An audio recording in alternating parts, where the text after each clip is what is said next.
Hi, I'm Dell. And I'm Lori Ann Wood, and you're listening to the Caretakers Journey podcast. Welcome to part 2 of a meaningful conversation that started last week. Last week, you met Lori Ann Wood, and this week, we are going to meet her husband, Dell. And so I just want to welcome you. I'm Carol Leatham, the host of the Caretakers Journey podcast, and I'm just so excited to have them with us today. As I shared with you at the beginning of last week's podcast, if you haven't listened to it, go back and listen to part 1 where Lori Ann and I were talking about her health struggles. But have you just stopped for a second and ask yourself, as a caretaker, have you ever asked yourself the question, what happened to my life? You know, if you've been listening to me long enough, you know that I have found myself struggling with the pressure and the pain of life not going the way I think it should go, and then blaming God in the chaos. And today our conversation with Dell and Lori Ann is about her book, Divine Detour, which is all about when she found out she had a serious medical crisis. So Lori and her husband Dell live in an empty nest in beautiful Bentonville, Arkansas, which I found out is the home of Walmart. Not that I'm plugging Walmart, but that shocks me that there's actually a home where Walmart is located. I was just in Walmart this morning, and it made me think of you, Lori Ann. So I'll never go into Walmart again without thinking of you. Lori discovered that she had a serious heart condition, and she found out about it almost too late. And as we talked about last week, her heart, she has heart failure, and her heart does not work the way that our hearts normally work. And so she has to live with this diagnosis and this struggle. She wrote about her journey because she wants to encourage others, and she wants them to explore these difficult faith questions that come with the detours in life. Her book is an award-winning book that was released in February of 2023. It is called Divine Detours: The Path You'd Never Choose Can Lead You to the Faith You've Always Wanted. And I love that title because I don't think as caretakers, any one of us wakes up in the morning and says, oh, I think I'd like to be a caretaker. I don't think we just never think about that. So Lori Ann and Dell, welcome to the show. Thank you. It's so great to do this together. We don't get to do these very often with both of us. So thanks for asking us. Well, thank you, Dell. It's nice to have you on. I will tell you that the majority of the caretakers that I meet are women, and the few men that I have met are very unique, special guys, because I just don't think there's a lot of men who are very equipped emotionally. And we might dive into this a little bit as we get to know each other. But my first question, let's just dive into a difficult conversation, Dell. How has Lori Ann's diagnosis affected your relationship and the extended family? I guess I would start a couple of things. A, we've gotten much more intentional with time and with energy. Oh, I like that. And then secondly, we're just so much more grateful for what we do experience together. Small celebrations. Today's our 40th anniversary. And there was a time when when we were first diagnosed, or Lori was first diagnosed, time is a gift. Yeah. Yes. Yes. You know, that's so crazy. Happy anniversary. Congratulations for 40 years. My husband's mental health crisis hit the month before our 40th wedding anniversary. And you made sort of a little skip in your steps when you said when we were first diagnosed, and then you corrected yourself and said when Lori was first diagnosed, because I think it is true that as a caregiver, Dell, don't you feel like the diagnosis, I mean, it affects you. We're a part of the diagnosis, and so much of every part of it affects us to where sometimes I wonder, I just say, yeah, we have mental health, because I tell you, it happens. So I know you have older children now. So and I love that you're grateful. So how has it affected the communication, the interactions with your children? Well, I'll just say that I was, pre-diagnosis, I was a very hands-on mom. I was just taking care of all the things. And all the details, all the insurance and the school forms and all of that. And this was just an abrupt change in there because when I finally figured out that I had this serious situation, it was kind of like a brick wall because I had been pushing through so Mhm. hard, and Dell he just had to immediately pick up this ball that I dropped and run with it, or the game was gonna be Okay. over. And so it wasn't something that he got to phase into, and it was Mhm. pretty abrupt. And so it did change a lot about what we do and how we interacted with our children. We had one at home, but older kids that were out of the house. Okay.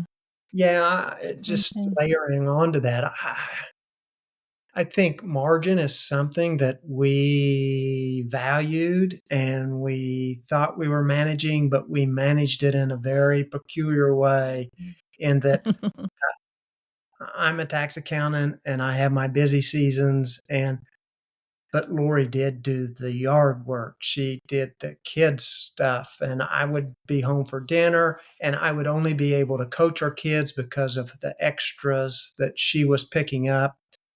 And then Wow. all of a sudden, when time and energy constraints hit her suddenly, there was a change. We were almost empty nesters by then, so there was some of Mhm. that, which affected our children as well. The two that had flown the coop by then, they still kind of don't get it. I still need to be kind Yeah. of watchdog about Lori's limits, and the younger one that Mhm. was here totally gets it. Mhm. Yeah. Mhm. It's interesting because our situation was different because my husband struggled with mental health issues, but now he's moved into the world of physical health issues on top of the mental health issues. And so it's much more, that makes everyone much more aware when you have 4 surgeries in 1 year that there's something physically going on. But it's interesting to watch them try to figure out how to navigate as adults because they're both adults and they have younger kids.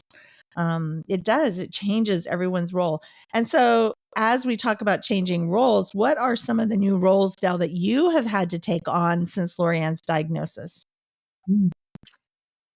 Uh, just some of the mundane stuff. Well, I mean, um, I guess maybe one of my major priorities is just to help Lori thrive in what she can do and what she doesn't need to do. We try to take off her plate, and so the house cleaning, the yard stuff, all, that falls on me. And I could say falls on me in quotes, probably because standards aren't quite the same as Lori's standards used to be. Which is something I had to get used to because, I had to really let go of that and say, he's not going to do it like I would do it. And I have to be Oh, okay with that. So We that's try to so be good. optimistic. We even had a moment last night about loading the dishwasher. And I'm sitting down pointing. Yeah.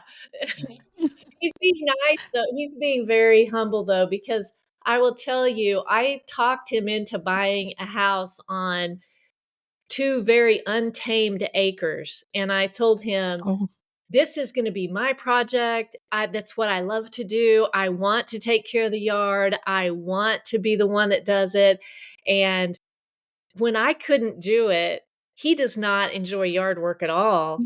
And when when it came to it and I couldn't do it, he just took it on. And he has a very full-time plus demanding job, and he just rolls with it. And it's wow. such a gift to not feel guilty about that as the person being taken care of, to not feel like, "Oh, I've done this to you. I didn't mean to."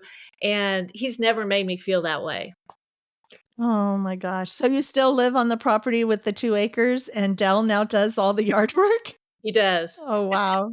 Wow. I say Wow. I don't know that I weed all the flowers and stuff. She still gets out that on her. uh, and Yeah. maybe I'll say too, I try to be. I mean, this Lori's been a wonderful mother, homemaker. Aw. She's and I try to honor that, and I'll step up my game if she's hosting a shower or something like that. She doesn't like to give Mm. lists. But I get the list and I follow through, and by golly, I'll mop that floor, even though it seems like the Swiffer does just the same thing. I love what you're talking about right now, because the expectations, because just because your heart is not working and it's keeping you from doing things that you want to do, Lorianne, that you would love and you would thrive on, it doesn't take away that expectation or that that excellence with which you expect or want things to be done. I can totally get that. So I can appreciate the struggle of the dishwasher. I'm sitting here thinking about loading the dishwasher. We don't have a dishwasher right now because we live in this sort of mother-in-law's apartment attached to my daughter's house. But I can I can imagine we would have that conversation Yeah. if we did. It's I mean, it's just when he rearranges the stuff on the kitchen counter, it's like, wait, that's in the wrong spot. well, Can't you actually, put it back in the right spot? huge. I mean, I think I think we got to a point in our marriage before my diagnosis where we're like, we have our expectations figured out. You know, those first few years Yeah, when you're married, you're like, oh, I don't know. And then you get to a point where you're yeah, sort of comfortable. And yeah, then everything kind of got thrown back into disarray. And, yeah. when you talk about caregiving, I think that happens whether your spouse needs caregiving, or a parent has to move in with you, or you have a special needs Mm-hmm. child, or there's so many times when that caregiving changes the expectation dynamic. And Oh, I think that you have to so bridge much. that between, like, here's my expectations and, this grace that I want to give my spouse in that. And how do I get from what I wanted to being able to give my spouse that grace? And that's where we've working over through the past few years. Yeah. We're managing it. I can see that. So let's talk for a second about what kind of tips that you can give us, Dell. Because I know for me that my role completely changed when my husband began to struggle, and I had to take on things. Fortunately, we lived with our son-in-law who is responsible for all the yard. And so I don't have to take on any of that. But yeah, because I wouldn't, the plants would die. They would just die. But what tips can you give us about making that transition? Because I can imagine that you're constantly changing hats throughout the day. Tax accountant for work, husband, you're still a husband, you're still a father. Lorianne, you're still a wife, you're still a mother. But then all of a sudden, Dell, you've got to put on this cap of caregiver. And Lorianne, you have to put on this cap of being the patient and being taken care of. And I know as a woman how hard that has to be when you cannot function to what you would want to be able to do. But Dell, can you give us a couple of tips? And then maybe Lori, you can give us a couple of tips about how you switch. How do you switch between those roles? Yeah, my biggest tip, and I don't know how helpful this is because it's a long time ago, but the, marry your best friend and Oh, remain best friends. And yeah. I have to be careful about saying that because saying caregiver kind of has some connotations to it. And I have some friends and some family members that are in tough caregiver situations to where uh, their spouse can't turn over at night or can't use the Yeah. bathroom by themselves. And it gets to such a point that they're having a hard time taking care of not even getting enough sleep. And Oh, yeah. those are hard. I Mm-hmm. speak to that. But what we're dealing with between Lori and we've found the rhythm that works for us. Mm-hmm. I don't at all feel oppressed, cheated. if we can, that's what I often say, if we can just keep what we have right now, it's wonderful. Mm-hmm. It's maybe not Oh. what we expected when we got married, when we're at this Mm-hmm. stage, but Lori's still with me and I love it. making it.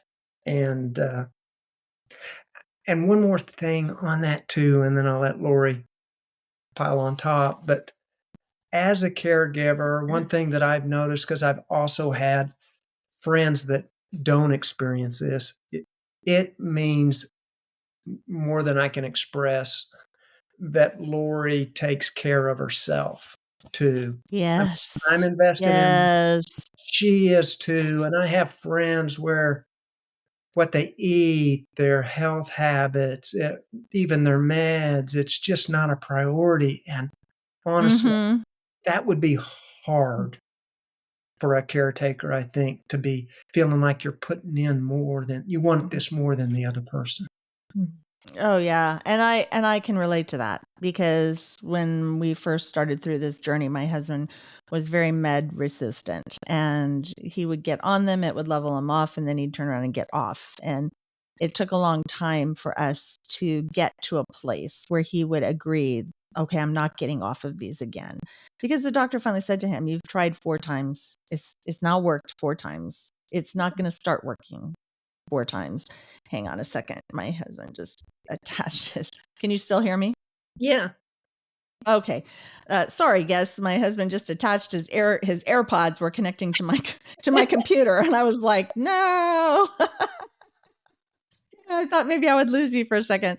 But, we remain true to the not editing and the transparent and authenticity. So, but, I think it's what you're saying, Dell, is so critical because we have to.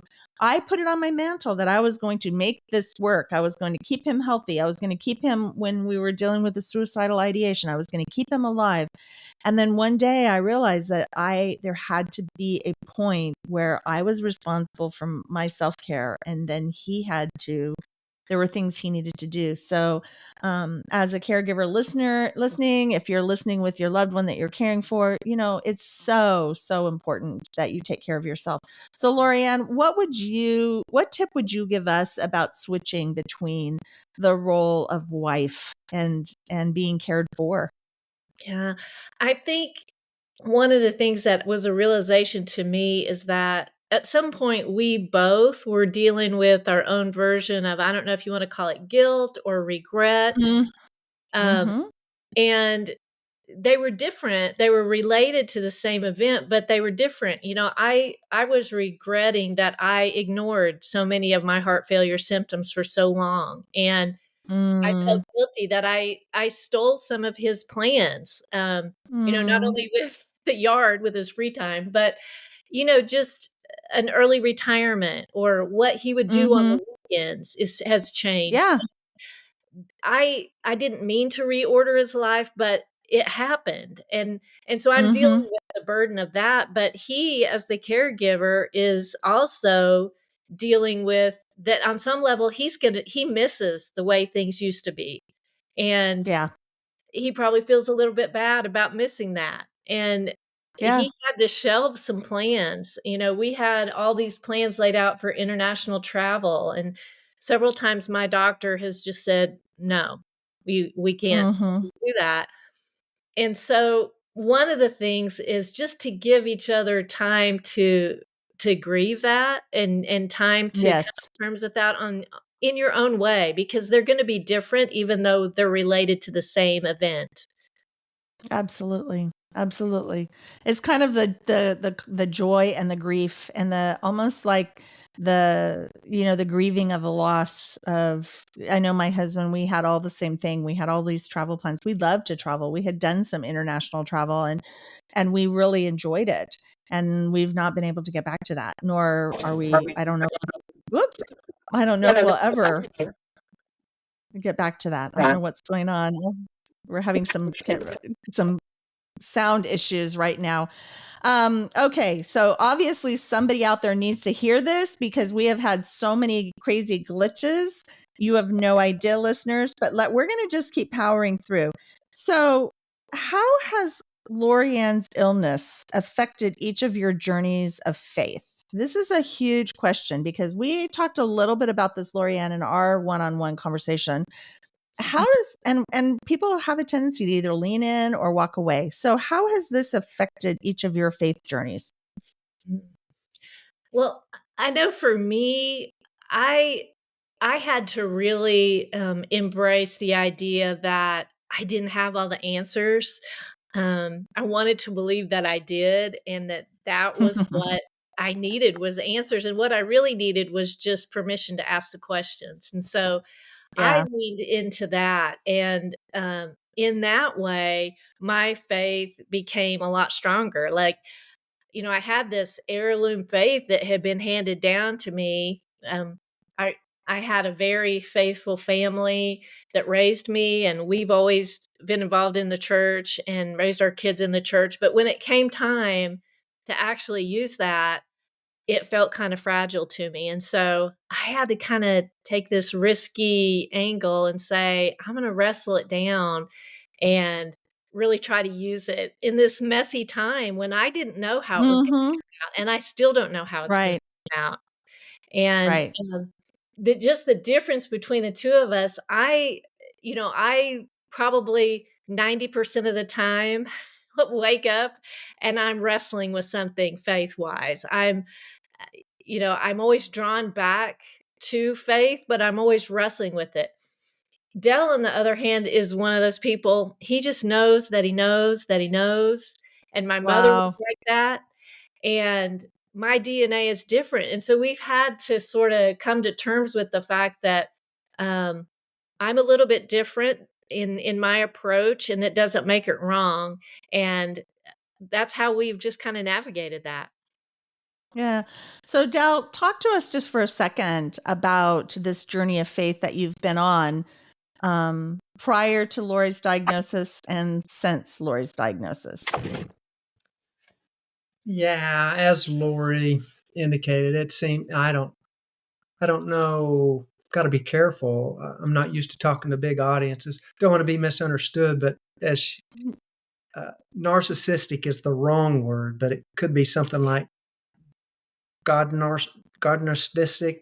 Uh, Yeah. Whatever Okay. reason, I felt that God and I were close, always, Okay.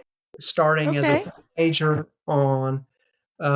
Lots of conversations during the day, little things, big things. We were just kind of a team and we were working this stuff out together.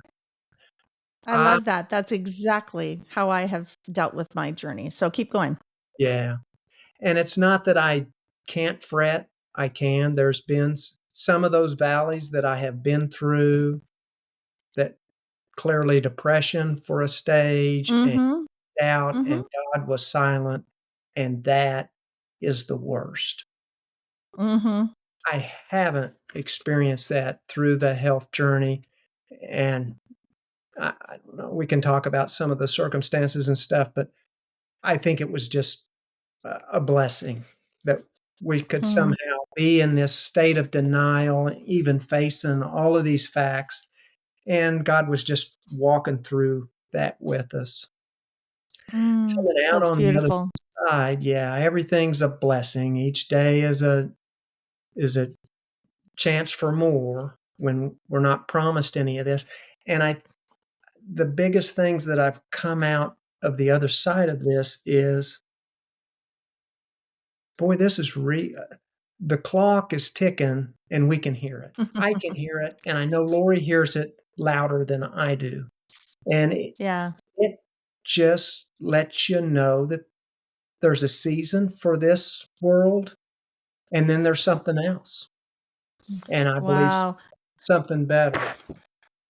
And I the other love part of that. that is just through that not in a really fighting kind of angsty kind of way, but as Lori has written her book, and it's just that with God, and it's again, it's that expectations versus reality, and Yeah. those three questions that Lori has in her book is God always, and is His plan enough, and is this life all there is? Yeah. and you Yeah. wrestle those in a real way, kind of reconcile all of that, and Yeah. We had increase a little bit your of feedback. We had a little bit of feedback. Go back and talk about those 3 questions. There was a little bit of feedback that happened right as you were talking about the 3 questions, and so I don't think the listeners could hear it. So go back and talk about those 3 questions again.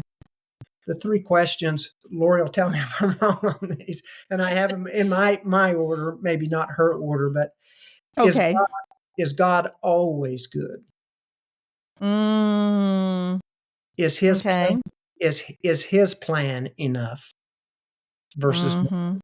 and is this life all there is? Wow. And yeah, Wow, so good. So good.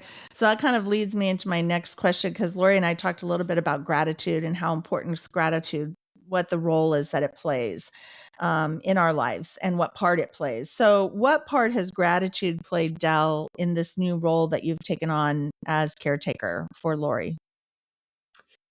I might have hinted to it before.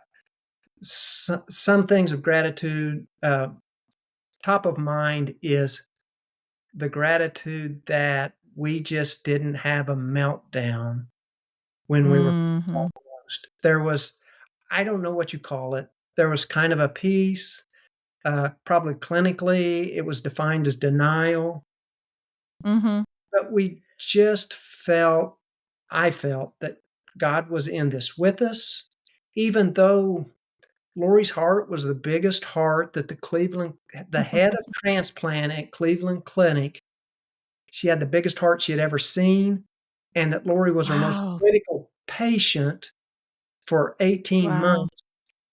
Even through that, even when we were emergency flying it up there, Lori collapsed and we had to call the doctors here in Bentonville and say, "What do we do?" And they're like, "You're on the airplane?" "Yeah." "Will the pilots take you?" "Yeah." "Well, you're only 2 hours away from Cleveland Clinic. Go." Mm. That was concerning, but believe me, I know how to fret. And we were born with that, and I am so grateful for that. I'm so grateful for Hmm. friends that prayed for us. Lori could talk about Mm. prayer chains that went 24 hours, and some of them still praying for her. Mm. There's so much to be grateful for. And again, every Wow. day is a gift, which Yeah. we've kind of been shaken to realize that, maybe more than Yeah. most folks. I th- I think when you go through a health crisis or a mental health crisis, I think it does cause you to realize that this is a gift. And when I get to sit with my youngest 3-year-old granddaughter and she'll get up and she'll grab my face and just say, "I love you so much." I don't I don't just ignore that. I take that and I hide that in my heart because on days like today where it might be a little bit of a hard day, and today is one of those hard days, then I can go back and I can remember that moment when that 3-year-old put her hands on my face and just said, "You're my favorite. I love you. Can you not go home? I want you to," just finding those moments. So, Laura, give us a couple of tips of how we can incorporate gratitude. I just shared one, but how could we incorporate gratitude into our everyday lives? Mhm. I love how you mentioned that story about your granddaughter and because we didn't or I didn't figure out this gratitude piece right away when I was diagnosed. I was still scrambling around trying to fix everything for a while. Mhm. And I think anybody that has like an ongoing condition or a problem, we get so caught up in waiting for this big miracle, this big answer, big solution Yes. that we Yes. realize that we're sort of all drowning in this sea of miracles. We're already living in the miracle. Absolutely. Oh, girl. And Yes. seeing it like you did with your granddaughter, we just have to grasp onto those little tiny flecks that are just swirling around us and we don't see them because we're so focused on something else. And Mhm. I think that was one of the things too is when we talked about expectations and giving your spouse grace for, not loading the dishwasher the way you would, or not weeding the flower beds the way that you wish they would. There The way that we get from expectations to grace is by expressing gratitude. And sometimes we have to do that when we're not feeling it, you know? Oh, And yes. it becomes part of you even when you're expressing it and you don't necessarily feel it. So that's Mhm. one of the tips that I would give, is to just start somewhere with gratitude, because it seems like a small thing, but it's sort of a special element that can take you from Mhm. these unmet expectations to being able to give your spouse or someone else in your life grace. I love that. So good. Well, Lori and Dell, thank you so much for joining us today. I am just so blessed by this conversation and listening to how you have navigated these 9 years together through your diagnosis. And I just love so much about what you've shared with us. So, how can people stay connected to you? Well, I Dell tries to stay off of social media, but I can get information to him Okay. if anybody wants me to. Okay. But on my website, loriannwood.com, there's a contact form. I Okay. also should mention that there's a lot of really practical gratitude tips available on my website, that because none of us need one more thing to do, but these are a way to incorporate, gratitude into things you're already doing every day. Um, Okay. and so Perfect. So, that's, yeah, loriannwood.com/gratitude tips. And okay. yeah, I'd love to just connect with anyone else who would love to share their story.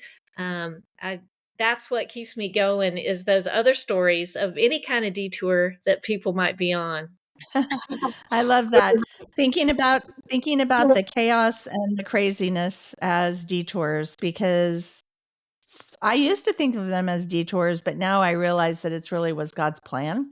Mhm. So detour, yeah, but it got me to where he needed me to be. So I like to close out every show by asking my guests the same question. So I'll ask Lorianne and Dell both the same question and have you both answer. I believe that you kind of touched on this a little bit, Dell, when you said that we have to take care of ourselves. And so I believe that as caretakers, that's one of the things that we tend to ignore the most, is taking care of our own physical, mental, spiritual, and emotional selves. So I always like to ask my caretakers, because I wake up every morning and I think, what am I going to do? What one thing am I going to do today that's specifically self-care, so that I know I'm taking care of myself? And every day it's different. Every single day it's different. So Dell, what are you going to do in the next 24 hours to take care of yourself? I do the same. I guess my go-to is, and really this started out, I've kind of hinted towards that time of depression in my life and kind of started this practice at age 40, but I run every morning Ooh, and okay. have time to think and talk to God and work things out and do that first thing in the morning, and it doesn't get pushed out by the rest of the schedule. Mhm. I love And that. So you're going to run. whether it's So good for Lorianne, me what are you going to, oh, and go ahead. now. Yeah. It's a habit. I hope it's a good one Okay. because, yeah, Yes. got me. So Lorianne, what are you going to do in the next 24 hours to take care of yourself? Well, I'm going to do sort of a scaled back version of that. And we walk together, and we do it for our relationship, but also we do it for my health, because someone in one of my heart failure groups early on said, if you're not walking, you're dying. And so, as sort of a joke, Dell will come Mm-hmm. home and he'll say, are we walking or are we dying? And I said, we're walking. And so we go out and we walk around the neighborhood, but it gives us a time to sort of reconnect. And sometimes I'll go downtown and he'll take a break from work and we'll walk there. But we try to make time to walk, not only to get my steps in, to stay active as I can, but also just to stay connected. I love that. I love that. Thank you. Well, thank you so much for joining me today. And I hope that this has been encouraging to those caregivers listening. I will put the links to your website on the show in the show notes. And I encourage you to go follow Lorianne on social media, reach out to her, go to her website and get these downloads. I looked at a couple of them and they're great. Very good.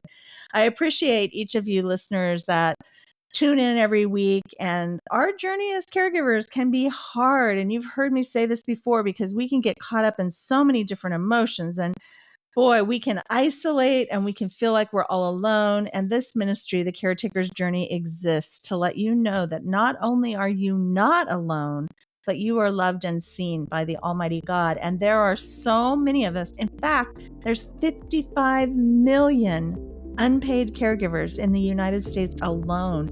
Yes, I'm one. Dell's one. You're not alone. We are in this together, and we are here to encourage each other and support each other. And if you would like to know more about my personal journey of caretaking with my husband and now my mom, you can find the links to my website, my social media, and my book, Are You Ready to Find Joy When Life Gets Messy? Those will also be in the show notes. And I will be back next week for another meaningful conversation about what the Caretaker's Journey looks like. And until then, it's all about them.